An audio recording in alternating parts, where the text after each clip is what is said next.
Please remind me, okay? By the way, who did it? It's me.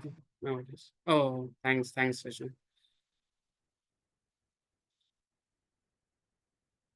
So, where we were.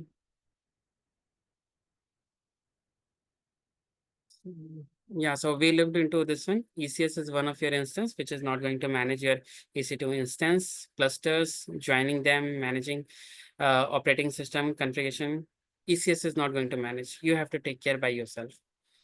And in case of, yeah, what is the benefit of not managing virtual machines by ECS? That you have the full control over the infrastructure. So you can manage all your EC2 instance by yourself. Everything is in your hand. Based on the container size, you can create your infrastructure by yourself. That's a benefit. For application which are less complex, less complicated, ECS is good. Okay, for the for application which are more complicated, then in that case where thousands or hundred of EC2 instance required, human is not going to do that one. So for that, you will definitely go for EKS. Okay. The other thing is, when it comes to this managing part, there is another way through which you can create all these instance based on the kind of container you have. And here comes into the picture Fargate. So Fargate is like a very delicate management, infrastructure management system. Okay. What it does, what was the issue with the ECS? That ECS is not going to manage your EC2 instance. Okay. Number of EC2 instance, configuration of EC2 instance, ECS is not going to manage. But Fargate is such a thing that once you say Fargate that I required five EC2 instance, based on these are my containers. So Fargate will create five EC2 instance by first, it will look into the CPU configuration of your system. That is the provisions a server on demand. Okay. And launch your first launch container with AWS Fargate. Okay. Then it will look into the what is the provision, what is kind of a configuration required for your containers. And then based on that, it will create EC2 instance and you can deploy all your application on your EC2 instance. So it is a serverless way to launch your container. You don't have to practically go into that EC2 instance, launch EC2 instance. Nothing you have to do. You just have to say Fargate, these are my container. Please launch EC2 instance based on this container. So all the configuration, everything will be handled by AWS Fargate. If you guys know about AWS Lambda, okay, so Lambda does the same thing. That's also serverless, where no server is required. You just tell him the configuration and it will create a virtual server on behalf of you through your coding and command or the script that you write. And what are the benefits? Now, you no need to provision and manage your server, okay? Everything will be on demand based on the container. Infrastructure resources needed to run your container will be created by AWS Fargate, okay? And pay for what you use. Fargate also see if two containers are not running, it will remove the two EC2 instance of that one. So that is the last point. Easily scale up and scale down without fixed resources defined beforehand. Okay, so you don't have to define anything. It will just keep eye on your container. If it is running, it will maintain it. If it is not running, it will scale down it. Any confusion so far? ECS with AWS Fargate.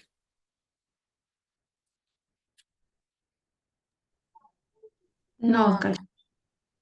Great. So this is another benefit that how long, based on the capacity, you can pay as much as you use. And whereas pay for whole server, instead of that, just have to pay the number of server you are using. If you go and start provisioning by yourself, you won't be able to do it. How will you know that which container is currently running on which EC2 machine? And then you have to put it down. It's a lot of a manual work, which is not demanded in IT. So we looked into these things. This is the main two benefit of having infrastructure managed by AWS.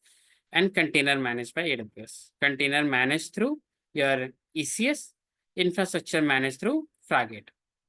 So these two, if you combine together, you can scale up your application. Okay. You only need to manage. So now what do you have to do? Since infrastructure is done, container is done, you just have to manage your application. And that is what the benefit. Okay. Once you provide you just have to write the code, images get deployed, and AWS will take care. Rest AWS will take care. Okay. What is the other benefit of using AWS ECS service? That you can integrate with other AWS services as well, like CloudWatch, monitoring purpose for monitoring purpose, or load balancing, networking, users and permissions. Okay, these things you can do. If I go and make Kubernetes clusters separately, it will be difficult for me to provide permissions specifically for those. Okay, so what I have to do, I have to create a virtual machine on which Kubernetes is. And for that virtual machine, I have to provide permission to the user. So this is a pretty easier way to do all those stuff. Now let's come to our Kubernetes part. Okay, so when Kubernetes combined with ECS was the service of AWS, which is a kind of orchestration tool, just like Docker Swarm, okay, and Kubernetes. But when you combine Kubernetes with AWS, it became EKS. So here, the alternative of ECS, of course, and you don't have to manage a lot of things. Managing Kubernetes cluster is way more easier in EKS compared to ECS. Okay, so what are the benefit over your ECS? If you see that both managing the control plane, both means this is your Kubernetes one. Okay, remember the symbol. This is your ECS one. Okay, so in case of ECS, it is specific to AWS, whereas EKS, you already use the K8 application. So you can, you are using, of course, Kubernetes as an open source platform. So you can deploy your application or migrate into other platform as well, since it is integrated with Kubernetes. But in case of ECS, you cannot migrate it. Migration is way more difficult, almost impossible, because it is particularly based on AWS. But EKS, you can use the open source, and they are using the open source, so you can deploy in the other cloud platform as well. Migration can be difficult when using AWS services. If you are using EKS along with other AWS services like load balancing, IAM user, then it will be difficult to deploy on other application. And if you are using it independently, then it will be easy to deploy on other application too, other cloud application. And you have a very large community for this one. And this one, you can use Helm chart. More about this Helm chart, we will discuss at the end of our project. Okay, it is very beneficial for any project. ECS control plane is free, whereas in case of Kubernetes, you have to pay a little bit more. Okay, less complex application. If you're as I said initially, if your application is little easier, not too much complex, go for ECS. Okay, ECS with Fargate will help you to do all the things which EKS can do. But if it is complicated, then go for, or in future you could migrate, or you have multiple cloud storage services, then go for EKS, of course. Okay. How does it work? The same way, okay, nothing much different. Again, it's having a controller which is deploying all those create first the duplicate of the masters. Okay, you need to have the duplicate of your master, that is the control plane. Otherwise, what happens if one goes down, all the node which are inside this will go down, which no organization wants. So every organization keep the duplicate of your master control plane. EKS deploy and manages your Kubernetes node, of course. These nodes are basically the whatever the pods you are having. Here it is known as nodes. Okay. EKS master already installed on them. You don't have to configure separately. Once you create EKS, everything will be configured. It create your VPC and all. We will see that one as well. High availability means your duplication of the master will be done by EKS, so you don't have to do it separately. Okay. Across all availabilities. Fine. So if there are 3 zones, A1, A2, so all three zones, your etcd, where all your data is getting stored, will be deployed on every availability zone. Okay. So no matter what happened to the availability zone, your data will always be protected. So these are the worker nodes which are being again installed on your EC2 machines. The same process, okay, nothing different. It's just that it is here now configuring everything by itself. And here is your kubectl, which will help you to give the Kubernetes command to all the applications or all the containers. So if you see, EKS comes with 2 things. Either you can configure EKS and you can create your EC2 instance, which is self-managed, you have to manage. Or you can create ECS with node group, where EC2 machines will be created by EKS. Okay, no Fargate is used here.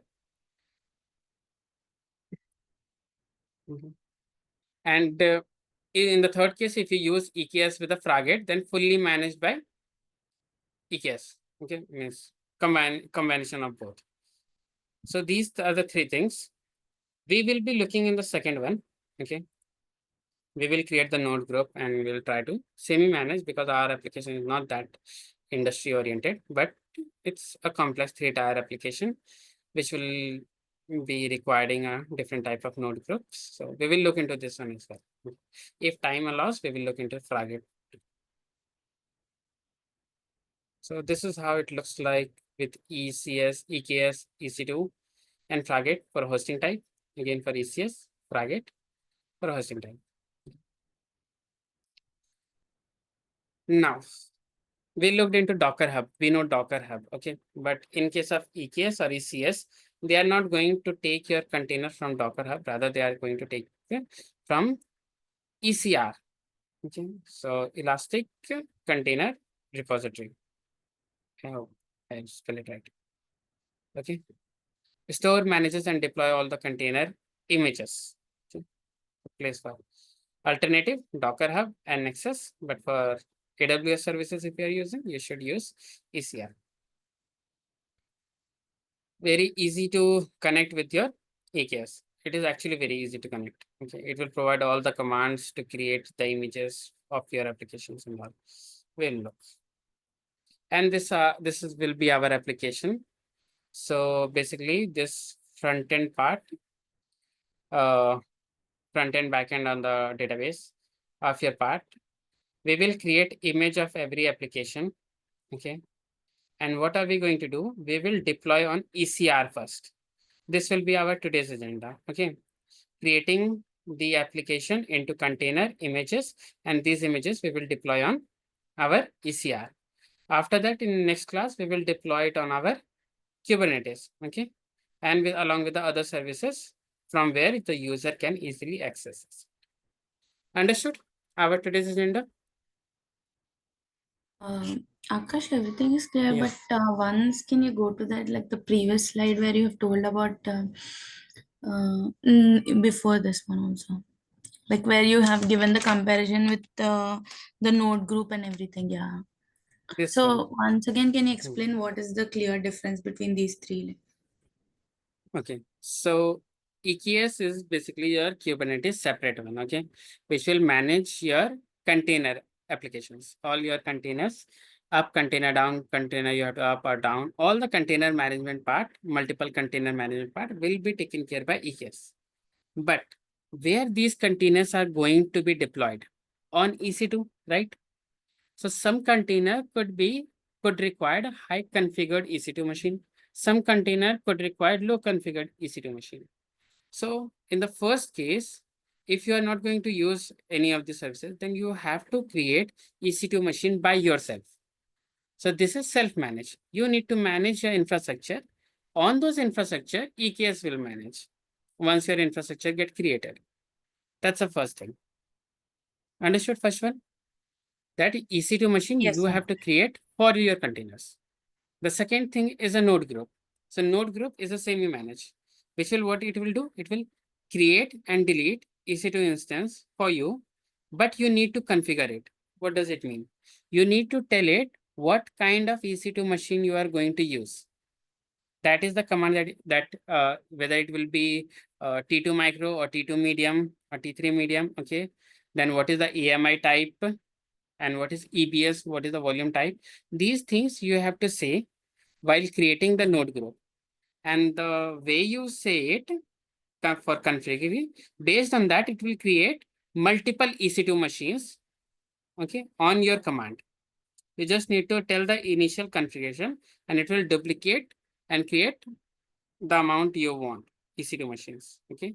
If you say 2 node group, so it will create 2 node group, means 2 EC2 machine. If you say 2 node group with T2 micro, it will create 2 node group, means 2 EC2 machine with configuration having T2 macro in it, okay, means 1 CPU and all. Whereas EKS with Fargate, you don't have to even give this configuration as well. You just say, this is my container. Fargate will look into the container and see this container required at least T3 medium. So Fargate will automatically create a T3 medium. You do not have to command or configure anything. Just say, connect your Fargate with the container and it will create EC2 machine based on your container. So here you are not giving any command, just managing your or accessing the Fargate. Any confusion in these three? Yeah, it's clear. Pretty good. So we are going to look, this will be your application, which will be taken from our Docker Hub, sorry, not Docker Hub, GitHub. Okay, and then we will be deploying these application into our ECR. Okay, let's do it.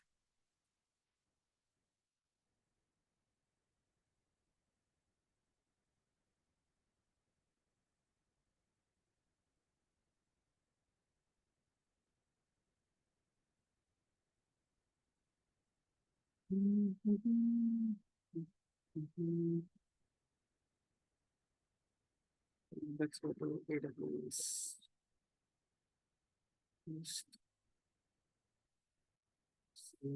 So,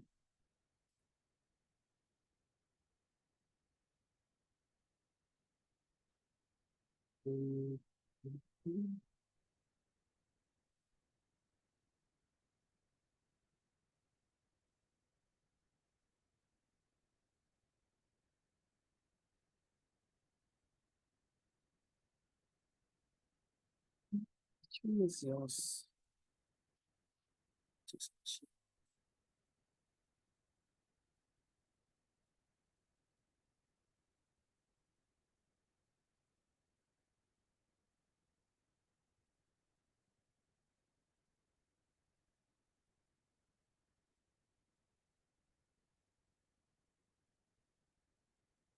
Okay, so we are having this our console. Fine, let's open GitHub where our application is.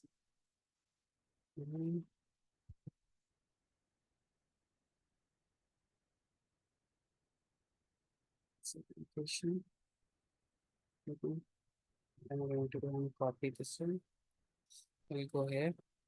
So you need a bastion service server from where you will give all types of commands to your to your uh, the server from where you will create all those containers. You will create Kubernetes cluster. Okay. So let's create it. Launch the instance.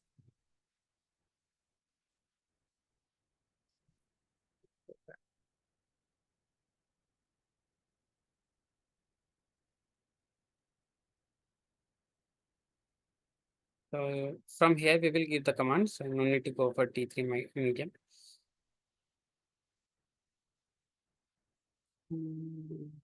Let's create it once.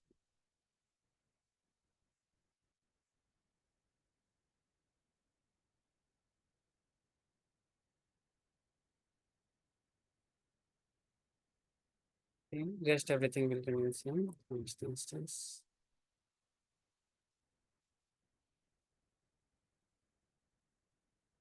Instance.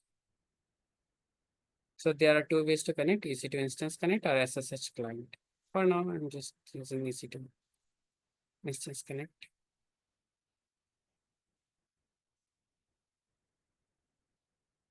Saying it is unable to connect because it takes little time to create. Let's refresh it.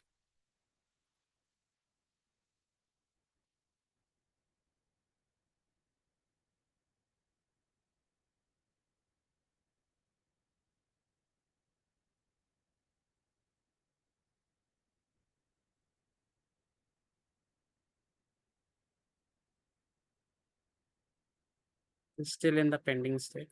Just refresh. Okay, now it is in the running state and it's also get configured. Great. So what our first job is to get our application into our machine. So git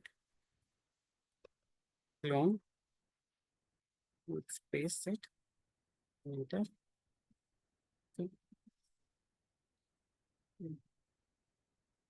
OLS. Okay. EKS application. Let's go inside it. CD EKS application. Then I can do ls. So a lot of things is inside here. We just have to inside this application code. CD application code. Okay. Let's do ls. There's a front end and back end part. First, let's configure front end part.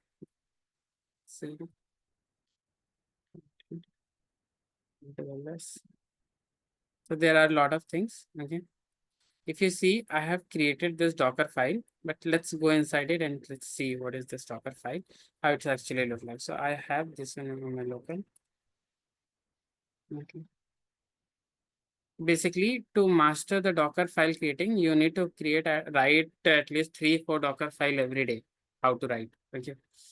So this is basically a React.js application. I'll just zoom it.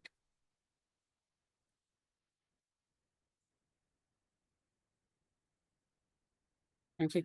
So React.js application, what happens? In case of React.js application, you can run through Node. Okay. So you need NPM to start your applications, and NPM comes with the Node application. So you need to have Node. So from Node, okay, on which your application will run, work directory. So this work directory is going to be used whenever the Docker file get created. Inside that Docker file, this directory will be created. Okay, this app part will get created, on which you will copy your package.json file. What is the use of package.json file? Let's look. So it basically contain all the versions of your applications is using. Okay, you can see all versions. React. What are these applications? If you go to any, suppose I go to app.js, so you can see they are importing some libraries. Okay, these libraries having certain versions. So these versions, all these versions are mentioned over here. You can also see that the script, that if you want to run your React application, you need to do npm start. So it will run it. If you want to build it, do npm build. Then your application get built. Then if you want to test it, do npm test. So your application get tested. Okay. Along with that, you will get package log.json, in which all the basic versions along with the secret keys are also there. Okay. So you need to have these two both on your system. So this is going to copy package star, basically means it will copy all the package type of files in your system into what? Into your application. This means whatever the application you work directory you created, it will copy it over there. Then what is the command that you want to give? npm install. Okay, this basically this will install all the applications required for your package to run. And then once it will run, it will create this application. So copy all the application into your image. Okay. And then once the copy part is done, then you have to run npm start to run your application. These two command will get printed in your Docker images the moment you will create a Docker container out of it. Okay. Any confusion? So would task, if I have to give you, take 3-4 applications which are built on, one is C++, one on Node.js, one on this .NET, and some web application based on React.js, AngularJS. Okay. And create Docker file of there. Almost Docker file, you will find almost same type of Docker file of all type. Almost same in the sense, if it is React.js, na, if I take another React.js application, na, everything almost remains same. 90% of the things will remain same. And that is what the interviewer will see. Interviewer will give you, they may ask you write a Docker file for one application, but you have to ask counter question that what type of application it is. Is it a web-based application made of which technology? React or HTML, CSS, JavaScript only, or AngularJS? Okay. Or if, or it is made up of the other programming languages, okay, desktop application like C++, Java. So for that, you have to ask them the specifying the applications built in programming language. So based on that, you will create all these files, all this. Okay. It will create 5 to 7 lines max to max. Okay. And then you also see that Docker ignore file. Any idea what is this? What this will do?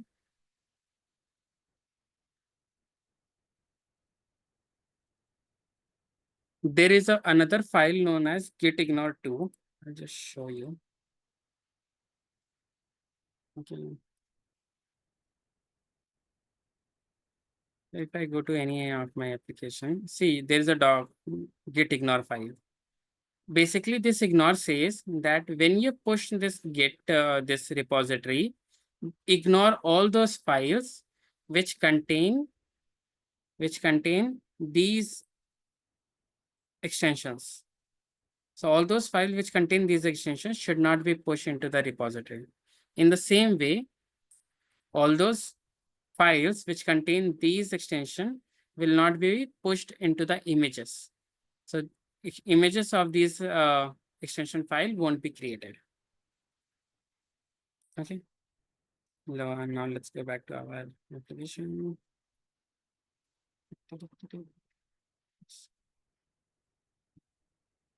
Okay. So what do we have to do? We already have a Docker file. We have to create image out of it, right? What is the command to create image? Anyone? Docker build. Docker Docker build -d -t. Okay. t, Tag. t. Yeah. Docker build -t. Then Image name and the image version. name. See, when you are pushing into your Docker Hub, na, at that time you give username along with the image name. But here we are not pushing into the Docker Hub. So we can directly write no capital letter.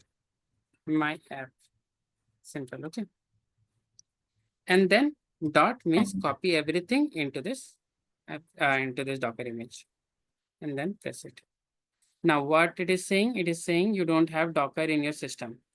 So we have to install Docker in it. Okay. So let's update the system. Sudo apt update.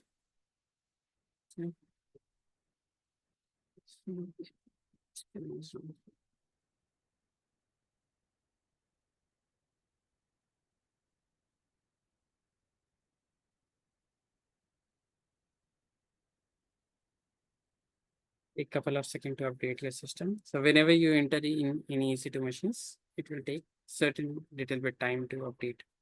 And this is a good practice actually. Okay. Docker ps. I know this command will not run. I just wanted this one. Sudo apt install docker.io. I'll copy and paste it.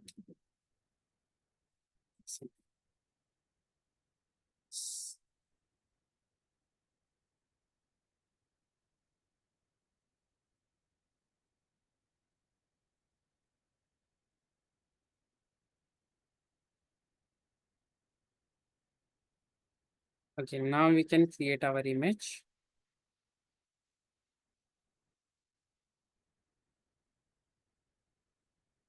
So what it is saying, the legacy builder permission denied. Okay. See, initially what happened, Docker basically required permissions of your username is not having the permission to access the Docker daemon. Anyone to access Docker daemon is the brain of Docker. Okay. So anyone to access this Docker daemon, that person has to be in this, has to access the, has to have the access of this var run.docker sock, or that person should be in the Docker group. So if I do, who am I? So current user is Ubuntu. Okay. I need to give access to this Ubuntu.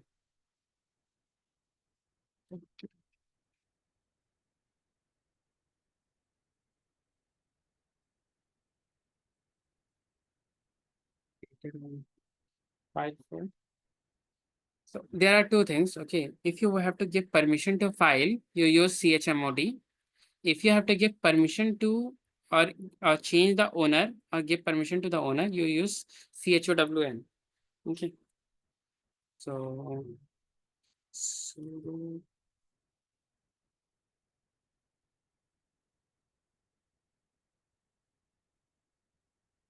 okay, one more thing. This who am I, you cannot directly put if you use user $user equal $user. So the user is Ubuntu. Sudo $user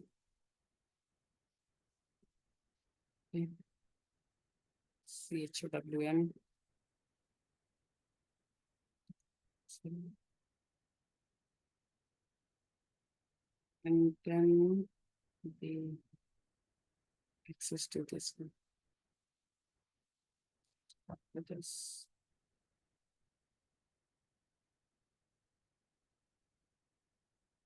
okay. Now let's use Docker command. If I do Docker ps, no images has been created. No container is running right now. Press enter. So now your Ubuntu got the access of your Docker daemon, and Docker daemon can recognize this user, and it is now creating the image out of it.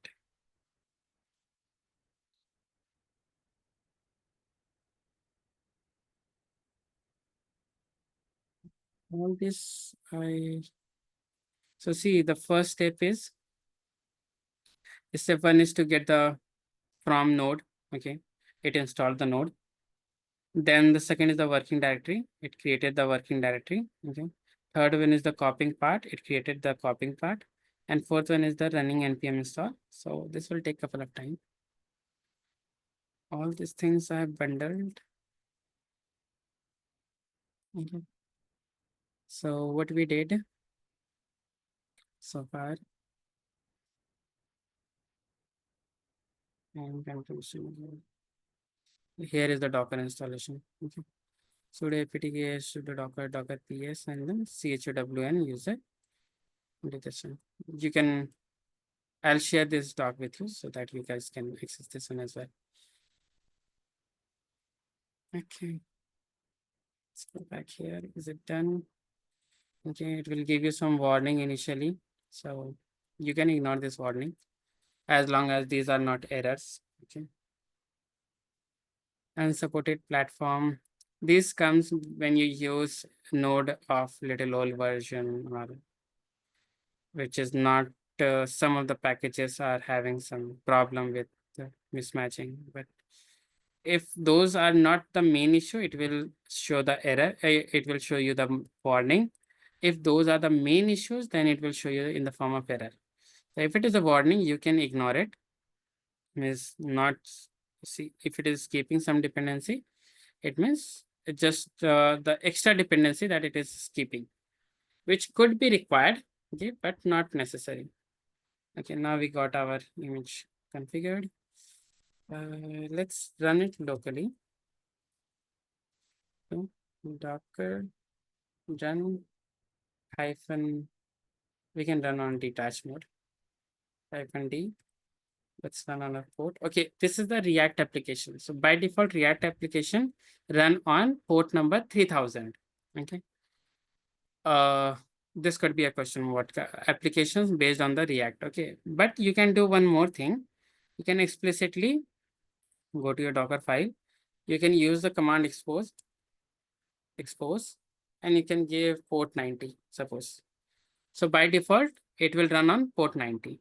Sorry, not by default. By forcefully, it will run on port 90. By default, it runs on 3000. Okay. So let's run on 3000.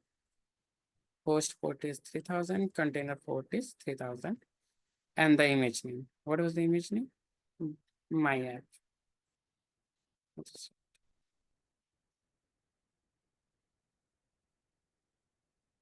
So it is running in detached mode. That's why you are able to access it. I'll copy this one, public IP address. Let's see. I'll go here. So right now it won't allow you to access this application. Why? Because when you click here, you go to security. Security rules.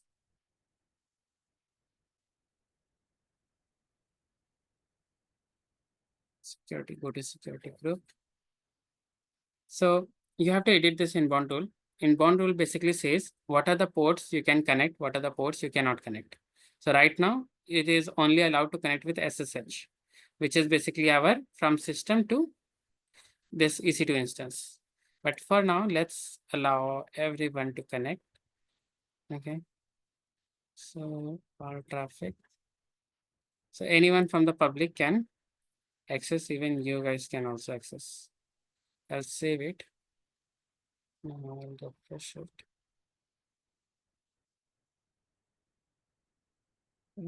Site is still refusing it. It wasn't good. Okay, yes. Our container is running. That's okay. Okay, we have configured the security group as well. More traffic. Yes.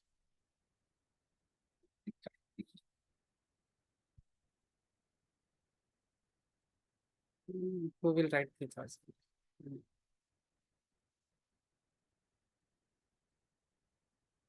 So this is the basic type of to-do application.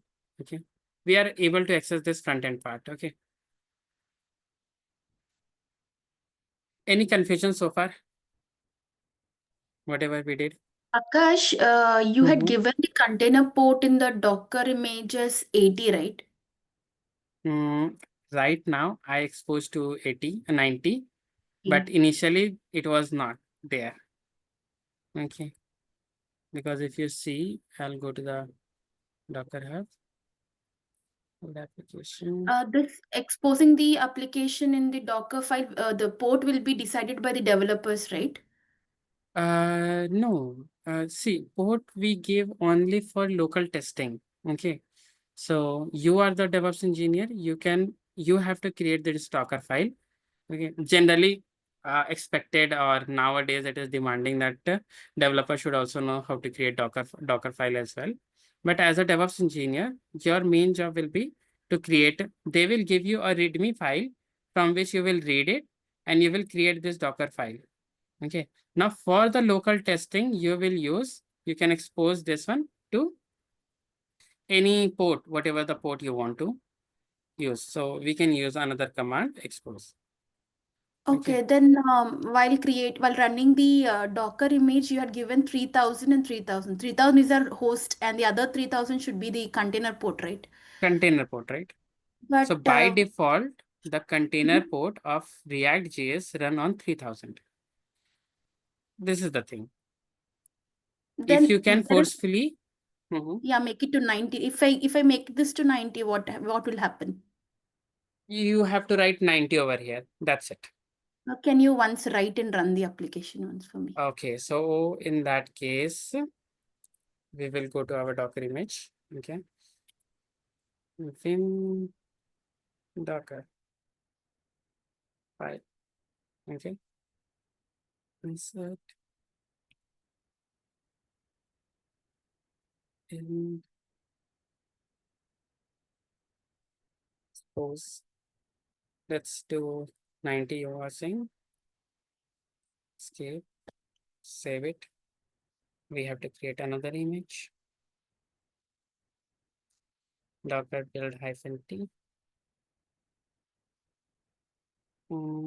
Let's see whether it's creating. Okay, now it is exposed to 90. Running on this one, removing the intermediate containers. Okay. Now, what are we going to do? So if I run this container right now, what will happen? This will give me an error. Okay. An error. Response from the daemon. Why? Because it is failed to connect with the container port. Okay. So what are we going to do? This one I'll change to 4,000. Let it be. And this one has to be 90 now. So now I'm able to run it. Okay. So if I go here, if I'll refresh this one, it won't run. Okay.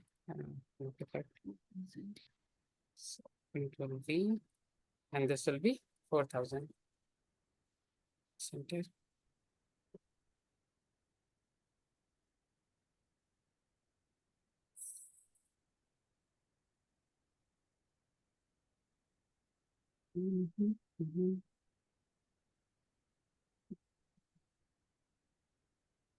Docker previous.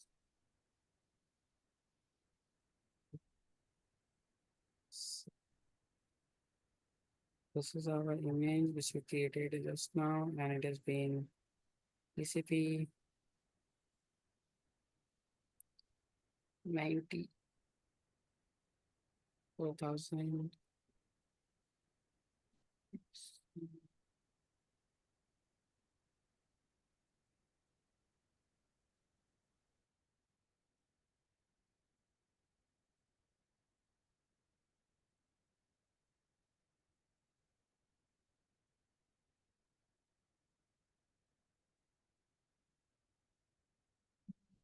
The other thing is that I the think other there's reason by that I could, default port for Node.js. yes, Yeah, that that's is the the reason. default one. Okay, if we do forcefully to that one, it won't Mhm. accept it. But Okay. for in case of this HTML, CSS, JavaScript, the previous we did previously in case of the Docker one, there you can do it because there is no particular port defined for HTML, CSS, JavaScript. But for React.js, 3,000, I guess this is the by default one. Okay, we cannot force it. No issue. We will do it back again. But let's check one. This 3,000.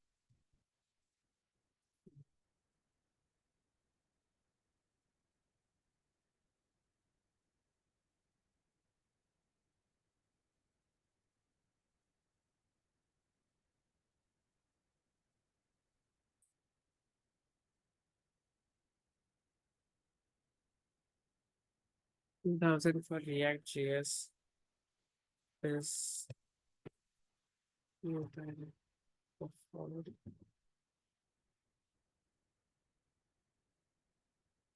Yes, create React Native application, run on port this by default. Okay, however, this default can be changed if necessary. Okay. To avoid the conflict with other application or the service that might also be running using 3,000. This can be done by setting the port environment. The Okay, package by JSON modifying the package.json file also we need to modify. As of my knowledge, because the developer usually defines the port in the package.json file. So based upon the port, we are going to write the Docker file. Based upon the package.json. So Correct. But generally developer do not define, see, yeah, if you want to run explicitly, In that case, you need to define, since here they have not defined it, it means by default they are taking 3000. Okay. Okay. So if you want to run it, I have to check. I have not gone deeper into this one, but I'll look into this one. In which section of this package.json we can define, I guess this is the main first one, port 3000 or whatever the port you want to, by default you want to define it. No worries. I'll take a look on this one and get back to you in the next class. Okay, good. So, that one.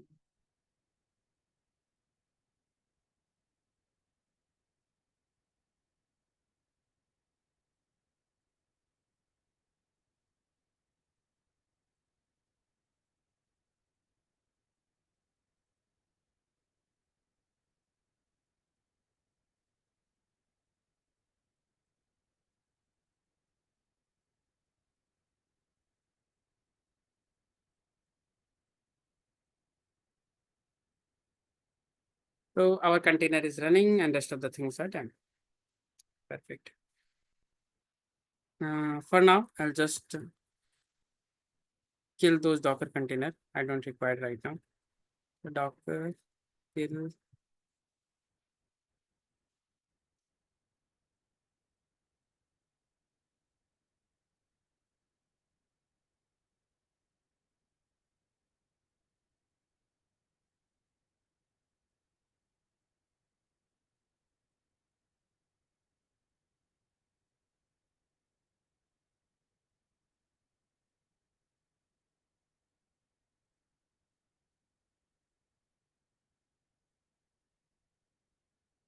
We don't have any. So we have, so far we have only one image. Now, what is our role? We want to deploy that image into our Elastic Container Repository, okay, ECR. For doing that one, you need to connect your AWS CLI, this one. You need to have AWS CLI because right now it is Ubuntu server. It has no connection with your Amazon, okay. So to connect with this Ubuntu server with your Amazon services, you need a user which user is also available on this EC2, sorry, not EC2, AWS, okay. And that user having the access to connect with all the required services. So for that purpose, you need to create an IAM user. You need to take the credential of those IAM user, and then you need to configure from here. So what I'm going to do, I'm going to first create an IAM user from here.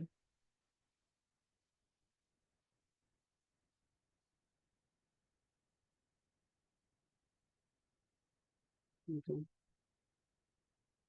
User, create a user. Let's be cloud. Okay.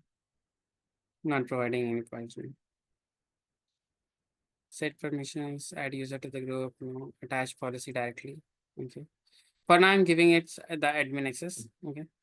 By default, what happens in organization that they will give you the list, what are the kind of access the user should have. Okay. Because nobody gives the admin access. But for now, I'm giving the admin access just because multiple services we could use in the future. Okay. So giving this admin access, go to next, and then create the user.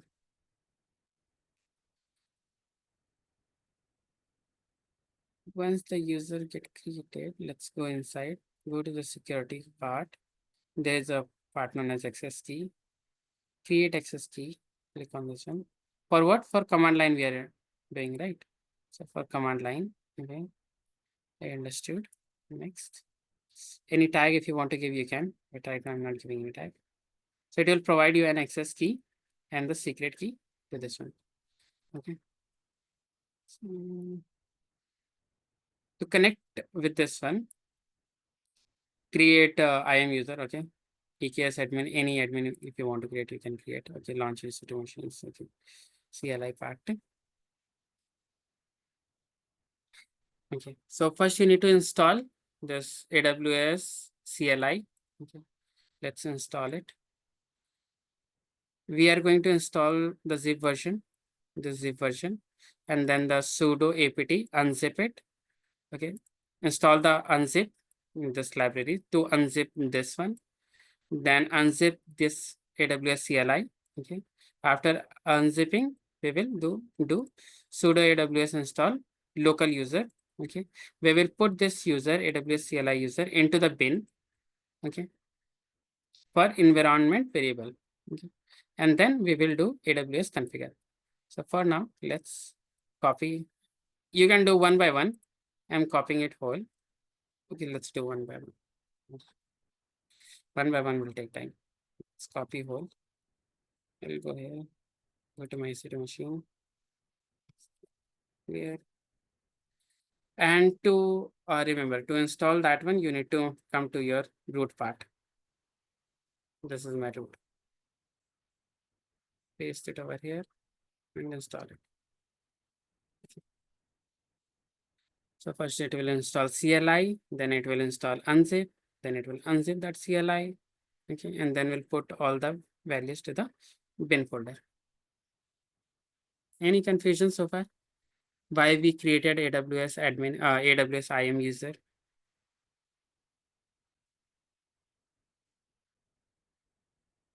Okay, and why we are installing AWS CLI?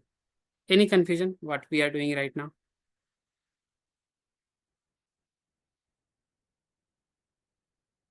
Say yes or no, anything.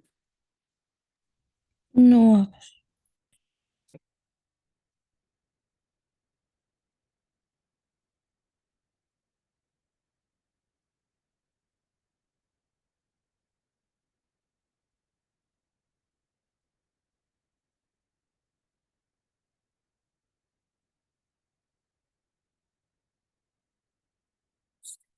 Fine.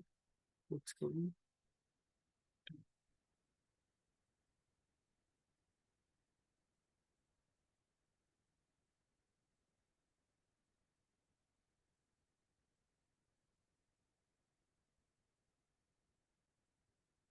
Okay, everything has been done. Configuration part, putting everything on the bin folder, environment variable is done. Now it's time to connect with our IAM user. So AWS config.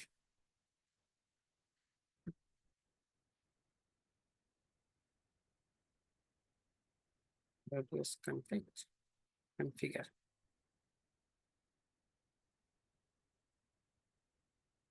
It will ask you AWS access key. Let's go to our security. Where we get it? Here it is. Access key, copy here. The CLI, paste it. Enter. Then go to copy the secret access key.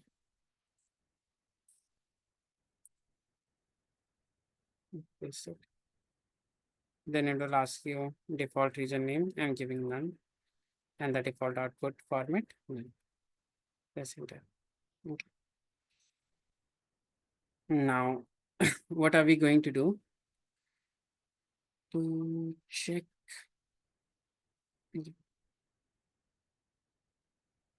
Yeah, so we connected these things. Now, what we have to do, we have to create ECR, Elastic Container Registry. Let's go here.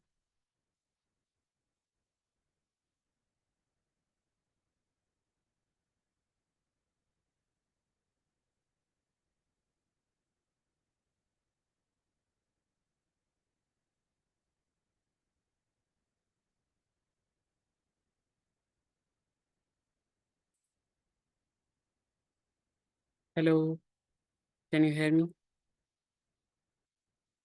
Guys? Yes, Akash. Yes, Akash. There's some network issue. Just give me a couple of seconds.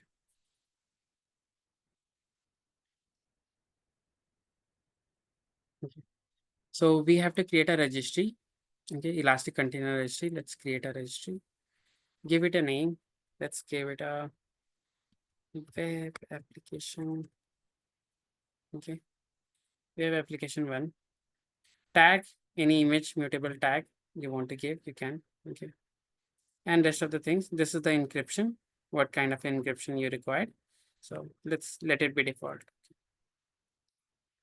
We will create it. Go inside this one. Now you will get this view push command. Click on this one.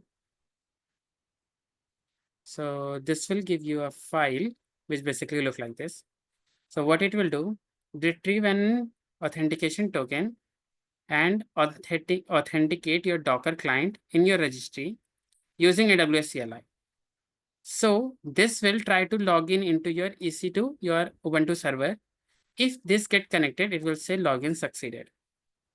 If it is succeeded, it means we can push it. And see, it says login succeeded. It means we are able to connect with our AWS server. Okay. Now what it is going to do? Build Docker image. So it is saying to create the Docker image like this. So we will just copy the term that they are saying.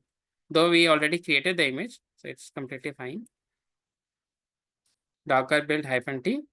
Our image will be web application 1. Press it. What it is saying? Okay, so we need to go back to our path. So sorry. CD. This is EKS. CD. And CD.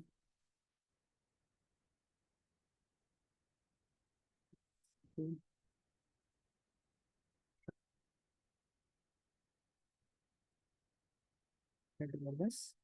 Our Docker file is here, so we will enter it. Okay, now it's done. Then what it is saying? Then after completion, you can push. So before pushing, you need to tag them. So this will help you to tag. Tag basically identifies which image is going to be pushed. Why? Because initially you could have multiple images, right? Here. So which image you will be pushing?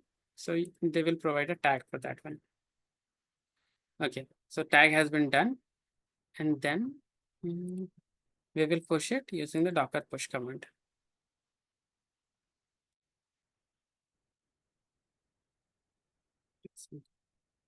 So right now it is pushing your image into the Docker registry. ECR, basically.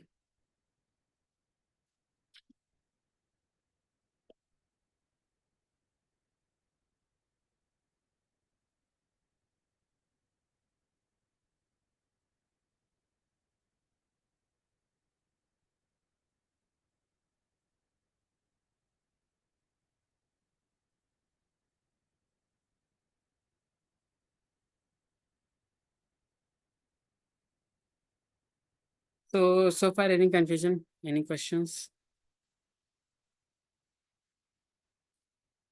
about ECR?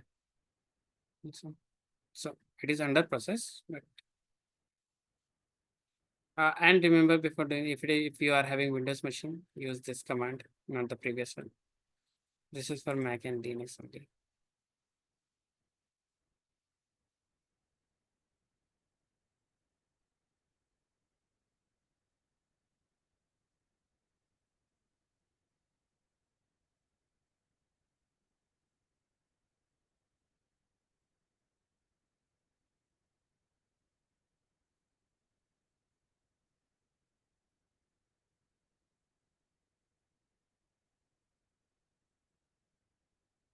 The last part is getting pushed.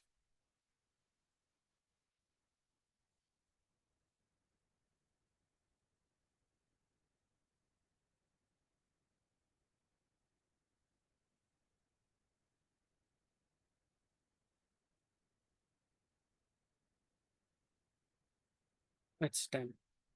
Let's go to our ECR section. We'll close it, refresh it.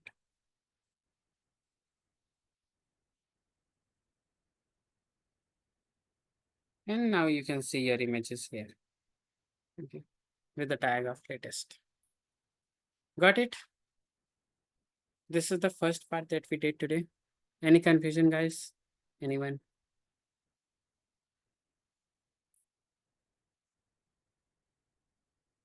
Hello, make yourself unmute. You can see. Are you guys with me? Hello.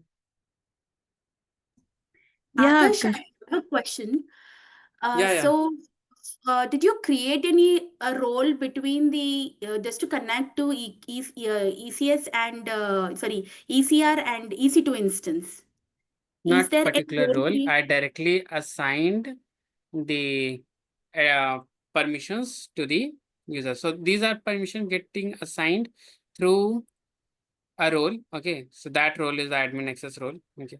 So when I created the user one, if I go into this one, I'll go to the permissions.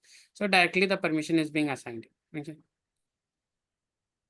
So I have not used any role so far on this one. But in case of Okay. role, when you will use, yeah, please say. Basically, if see now we need from EC2, we are pushing the image to the container ECR, right? Right. So the role is like how do we create an actual role? Like we are like It's you'll be easy, I'm creating telling a you. role on EC2 Yeah. that should access ECR, or we need to create a role in ECR that should access. How is that actually works? So, okay, let me tell you. I'll create another user. Okay, for now. Test user.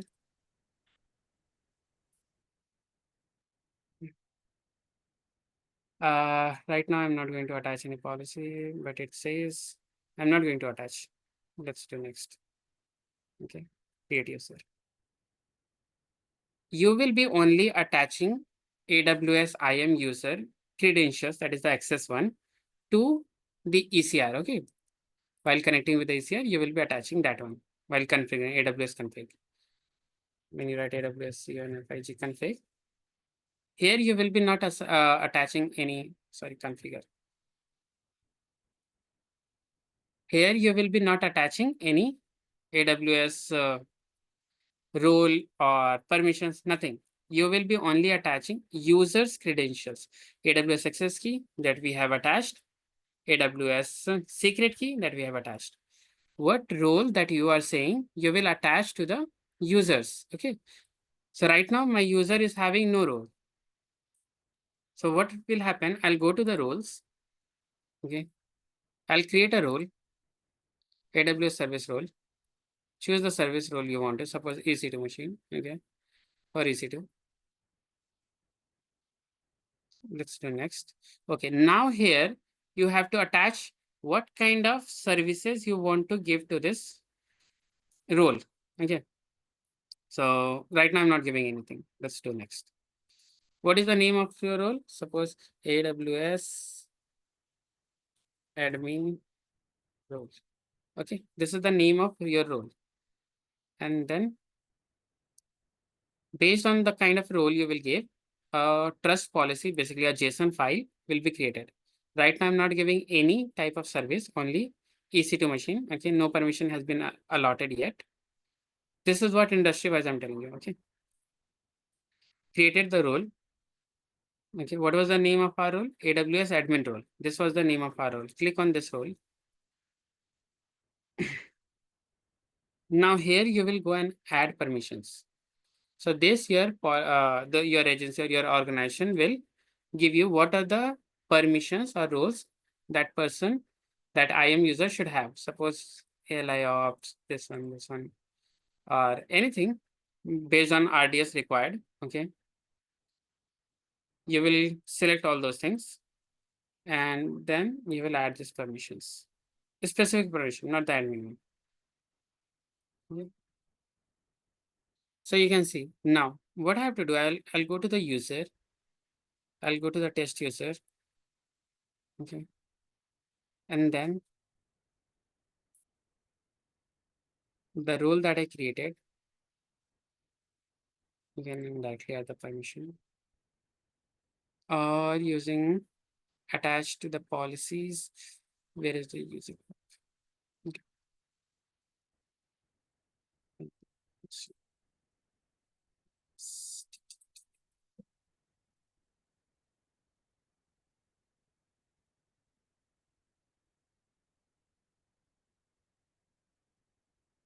Sure, both of that is sure.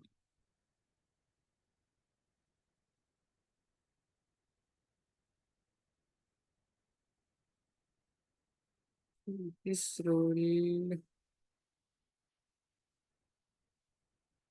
clear.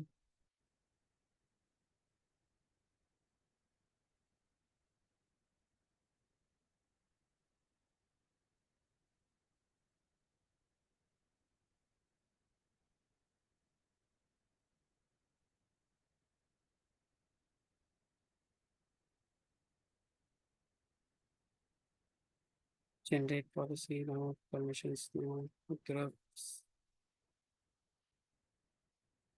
I also forget sometimes. Attach policies. Yeah. Add users.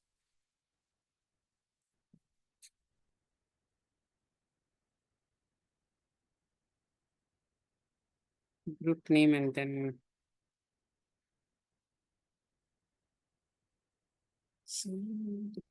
thing there should be a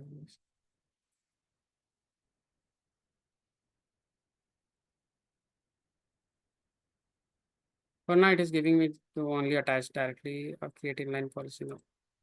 Directly attach the policies. But it shouldn't be. I need to look. No worries. I'll take a look of that one. Where was that option? I'm not getting that one. It has to be.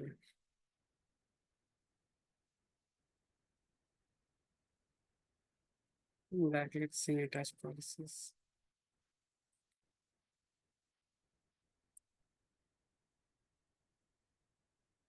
India policies now.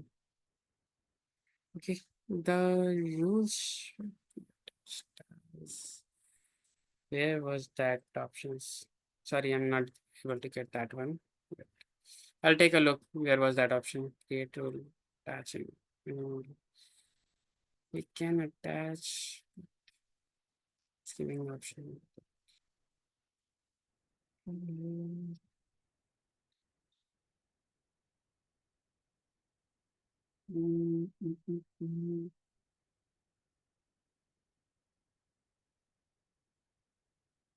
Last access table. I might be missing something. Okay, I'll take a look of this one where we can attach the roles to this user. But this is how you create the roles. Creating role is not difficult. Okay. Attaching is also not difficult. I'm not getting that options. I have permission. No? Let attach. There should be. Okay, no worries. I'll take a look of that one. Just do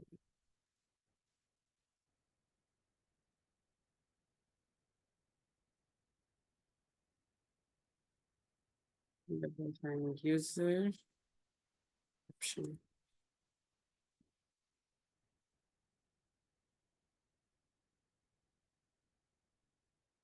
Attach. Do you guys see any option like this? Attach user, role to a user.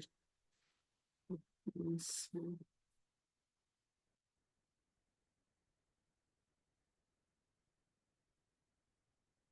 Hello, are you guys there?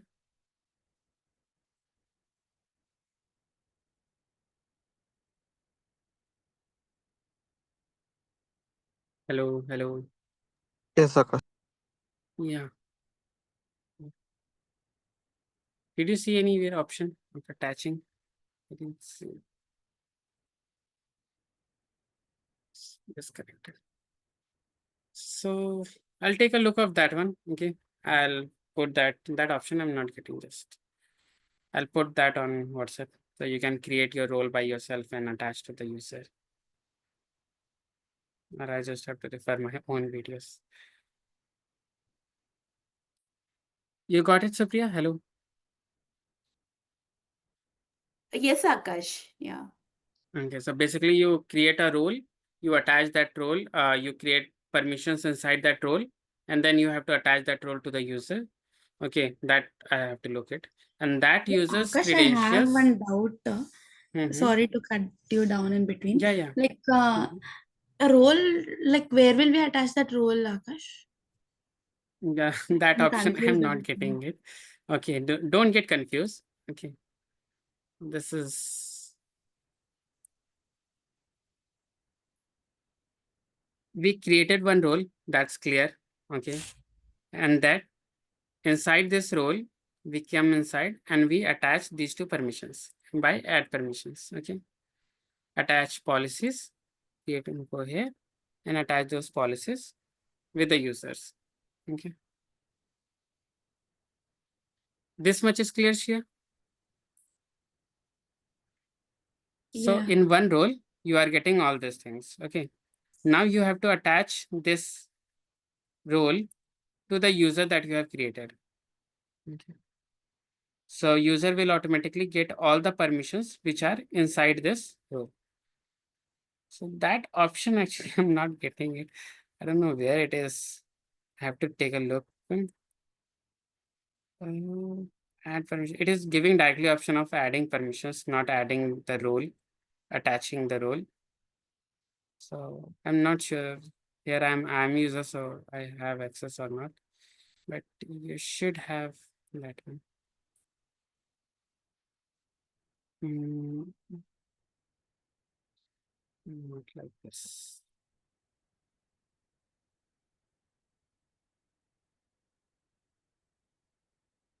Create.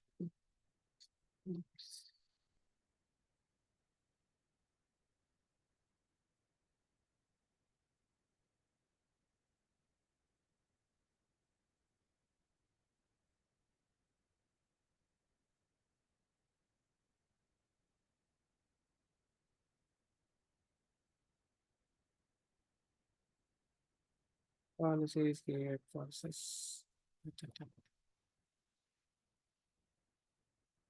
Did you guys see anywhere attach policy? Yeah, it was.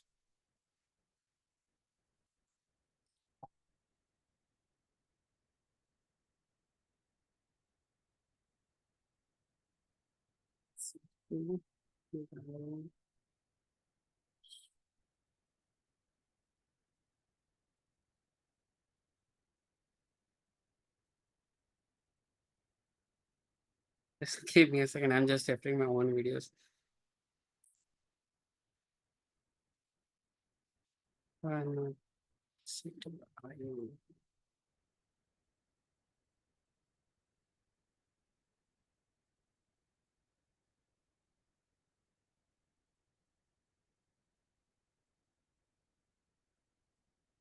These are the old videos, not the updated one. No worries, I'll take a look. I'll find where is that option to attach it. And I'll ping that option in that our group so that you can go and check that out. Got it? That option I'm not getting to attach the user with the role. That option I need to take a look. Okay, apart from this, any other further confusion?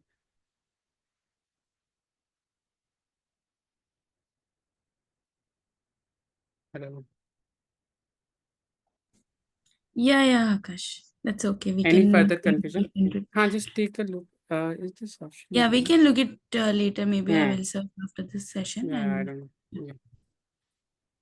And if I'll get it, I'll ping on the ping in sure, the sure. WhatsApp user. Okay. Okay. Great. Any further questions till our registry? No, Akash. Okay. So No. from our next class, we will take from here forwards. Okay. Okay. Akash, Deploying are our you using my, Mhm. yeah, are you using my root, I mean, my account I am using? Yeah, I'm using your Yeah, account you just only. can you stop those and later you can again Yeah, put definitely. After this class, I'm going to stop everything. All right, Okay. okay, just Yeah. So that nothing will going to be cost you. Okay. Any further question? Just ping me. Okay. Anytime. Okay, Akash.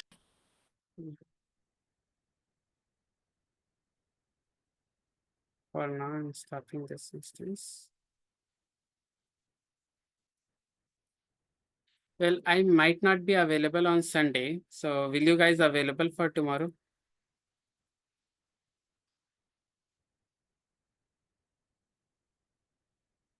Tomorrow at which time, Akash? Same time, this time. This time. Okay, it means at 2 p.m. you mean to say, or at 12:30? This PM, this time the usual timing that we connect 11. So that will be your 12:30. Okay. If it is possible, then otherwise we'll do it on Monday. All right. Okay. Yeah, you can do it So on Monday, like more time like that. of course, I'll finish this one on one class, one more class required. I'll finish this one. Okay.